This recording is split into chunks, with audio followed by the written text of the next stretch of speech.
আসসালামু আলাইকুম। সবাইকে রমজানুল মুবারক বা আমেরিকান ওয়েতে রমাদান মুবারক। সংক্ষেপে আমি বলতে চাই যে রমজান মুবারক না রমাদান মুবারক, এই জিনিসটা আসলে একটা অহেতুক বিতর্ক। মূল কথা, সংক্ষেপে টু দ্য পয়েন্ট কথা যেটা বলতে চাই সেটা হলো যে আরবি অক্ষর ওয়াদ, সোয়াদ এবং ওয়াদ, এই অক্ষরটা অবশ্যই বাংলা বা অন্য ভাষায় অন্য কোনো অক্ষরের মতো না। এটা কিছুটা ডাল বা ডাল বলবো না, বাংলায় দ বা ইংলিশে ডিরও কাছাকাছি না। আবার এটা অন্য দিক থেকে ওয়াদ বা জোয়াদের কাছাকাছি, বাংলা যেটা বর্গীয় জ বা জ এর কাছাকাছি। মূল কথা হলো বেশিরভাগ ভাষায় বা অনেকগুলো ভাষাতে কিছু কিছু অক্ষর থাকে যেগুলো অন্য ভাষায় ট্রান্সলেট করা যায় না বা অন্য ভাষায় সরাসরি উচ্চারণ করা যায় না।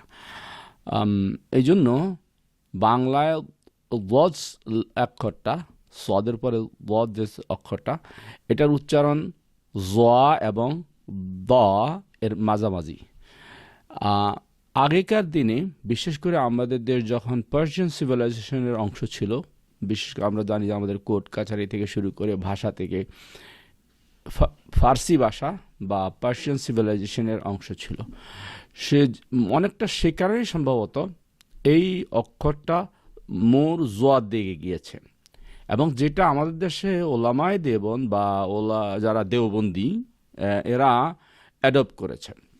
এবং আমি যখন ছোট ছিলাম, যারা সে সময় দেখেছেন, বিশেষ করে 70, 75, 80, 85, 90 দিকে জোয়াল্লিন দোয়াল্লিন, সূরা ফাতিহার শেষ আয়াত যেটা ওয়ালা দোয়াল্লিন বা জোয়াল্লিন, এটা ওলামায়ে দেওবন্দ তখন জোয়াল্লিন পড়তেন। এবং তার কারণে আরেকটি গ্রুপ, যে বাংলাদেশে ইসলামপন্থীদের মধ্যে মূলত 3টা গ্রুপ আছে। একটা হলো ওলামায়ে দেওবন্দ বা দেওবন্দি গ্রুপ, আরেকটা হলো সুফি বা পীর মাজারি গ্রুপ, আরেকটা গ্রুপ হলো যারা ইসলামী সমাজ ব্যবস্থা বিশ্বাস করেন, ইসলামী রাজনীতিতে বিশ্বাস করেন, সেটা জামাত ইসলামী। এখন এই বিষয়টা নিয়ে দোয়াল্লিন জোয়াল্লিন বিষয় বা রমাদানের বিষয়টা নিয়ে এই শুধুমাত্র যেটা বলেছি যে আগে ওলামায়ে দেওবন্দ জোয়া উচ্চারণ করতেন, কিন্তু যারা ওলামায়ে দেওবন্দের অপোজিট ছিলেন, স্পেশালি পীর মাজারি গ্রুপ বা দরবেশি গ্রুপ বা সুফিবাদী গ্রুপ, তারা কিন্তু বিশেষ করে এখানে আর একটা মানে ইনফ্লুয়েন্সিয়াল একটা গ্রুপ আছে, রিজভি গ্রুপ, যারা আমার দৃষ্টিতে অনেক দেখলাম যে এরা কিছুটা পার্সিয়ান সিভিলাইজেশনের ভক্ত বা ইনফ্লুয়েন্সড। তো এরা শক্ত ভাষায় দোয়াল্লিন বা দোয়াদ উচ্চারণে গেলেন, যার কারণে তখন কনফ্লিক্ট শুরু হলো। আর মূলত আমরা যদি এখন দেখি, দেশ মুসলিম দেশ একসময় পার্সিয়ান সিভিলাইজেশনের অংশ ছিল, পারস্য সভ্যতার অংশ ছিল, তারা তাদের বেশিরভাগই কিন্তু জোয়াদ উচ্চারণ করে এটাকে। যেমন আমরা দেখি অজু শব্দটাও কিন্তু এখানটা আসছে, যা অনেকের নাম আছে রেজওয়ান নামটা কিন্তু অবশ্যই ওয়াদ দিয়ে, আবার অনেকে রেদওয়ান বলে, রেদওয়ানও একই ইয়ে থেকে। আর এইভাবে অনেকগুলো নাম দেখবেন বা অনেকগুলো, আমি এই মুহূর্তে যেতে আমার মুখ্য বিষয় না, এই জন্য আমি কানেকশন করছি না। সেটা হলো যে এই দোয়াল্লিন জোয়াল্লিনের প্রবলেমের মতোই রমাদান এবং রমজানের বিষয়টা। আর আপনি যদি এখনো উজবেকিস্তান যান বা তাজিকিস্তান যান অথবা ইভেন টার্কিতে যান, আপনি সেখানে রমজান শুনবেন। আমার মনে হয় বর্তমানে রমাদান শব্দটা বাংলাদেশে পপুলার হওয়ার পেছনে 2টা কারণ আছে। একটা হলো যে সৌদি আরবে যারা পড়াশোনা করছেন, বাংলাদেশে তো গত 1 দশক 2 দশক ধরে সৌদিদের, যেটাকে অন্য অর্থে সালাফি বা আহলে হাদিস বা লামাজহাবি বা ইভেন মাদখালিজম যে নামে এরা ইন্টার রিলেটেড, এই ওয়াজ নসিহত বেশি বেড়েছে, এই জন্য শিরিক বেদাতের ওয়াজও বেড়েছে। অ্যাট এ টাইম ভাষাগত পরিবর্তন এসেছে, যেটার জন্য এখন আপনি যদি 15 বছর আগে যান, আমরা সকল অর্থে এই মানে রমজান ব্যবহার করতাম, তখন রমজান ছিল।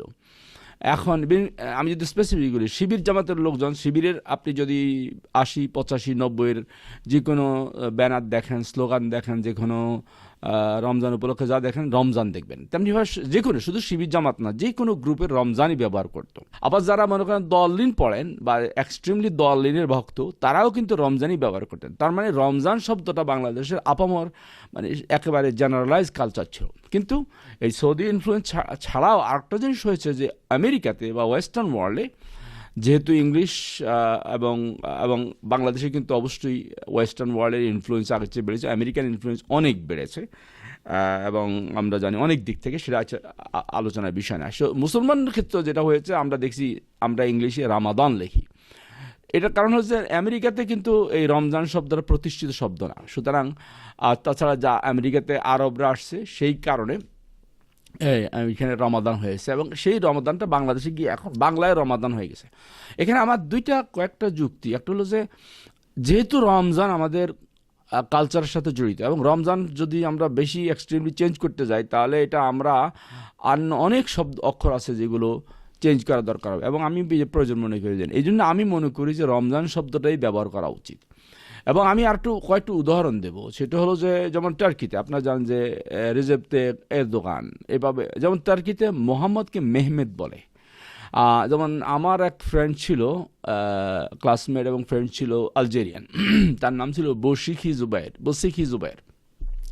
আমি দীর্ঘদিন তার নাম বুঝতে পারিনি, বশিকির কি নাম, যেমন আমাদের বশিক মাস, কিন্তু আসলে হলো যেটা লিখতো তারা, যেহেতু আলজেরিয়া ছিল ফ্রেঞ্চ ইনফ্লুয়েন্স, এই জন্য তারা যেমন সিএইচ মানে শ, আমরা ইংলিশে বাংলাদেশে যেমন আমরা শেখ লিখতে এসএইচ, অর্থাৎ এসএইচকে শ ধরি, ফ্রেঞ্চ ইনফ্লুয়েন্স দেশগুলোতে সিএইচকে শ ধরা হয়।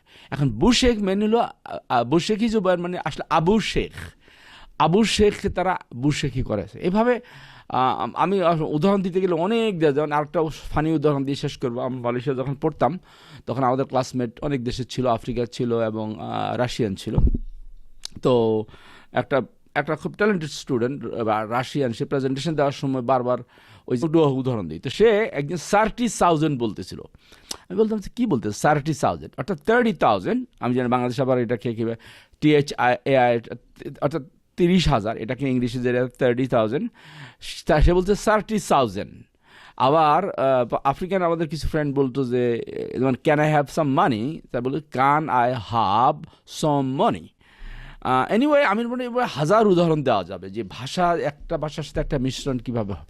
চলে আসি যেটা, হ্যাঁ, বাংলাদেশে আমি মনে করি ইভেন মুসলিম দেশগুলোর মধ্যে তাজভিদের ক্ষেত্রে দ্য মোস্ট সাকসেসফুল না হলেও one of the most successful, কারণ আমরা দেখি যে বিভিন্ন সময় কেরাত প্রতিযোগিতায় ফার্স্ট হয় বাংলাদেশে, এবং এটা ঠিকই উপমহাদেশের সবগুলো দেশে, এবং পাকিস্তানের চেয়ে বাংলাদেশ আগে দিকে তাজভিদের দিকে, কেরাতের দিক থেকে। এবং আর মালয়েশিয়া আমি মনে করি যে খুব অগ্রগামী, মালয়েশিয়া, ইন্দোনেশিয়া, আর টার্কিও, আবার বসনিয়ানরাও টার্কি। কিন্তু পাকিস্তান তাজভিদের ক্ষেত্রে খুব পিছিয়ে, আরবদের থেকে পিছিয়ে, আরবরা আমাদের থেকে অনেক পিছিয়ে তাজভিদের ক্ষেত্রে। তো আমি যেটা চলে আসি যে দোয়াদের বিষয়টা, আসলে এটা আমাদের কিছুটা মূর্খতা, এটা নিয়ে ঝগড়া করা, এটা নিয়ে বাড়াবাড়ি করা।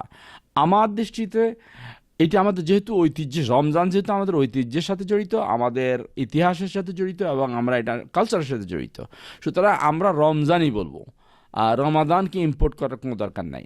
আমি এটাই বলার জন্য, তবে আবারও সবাইকে রমজানের শুভেচ্ছা।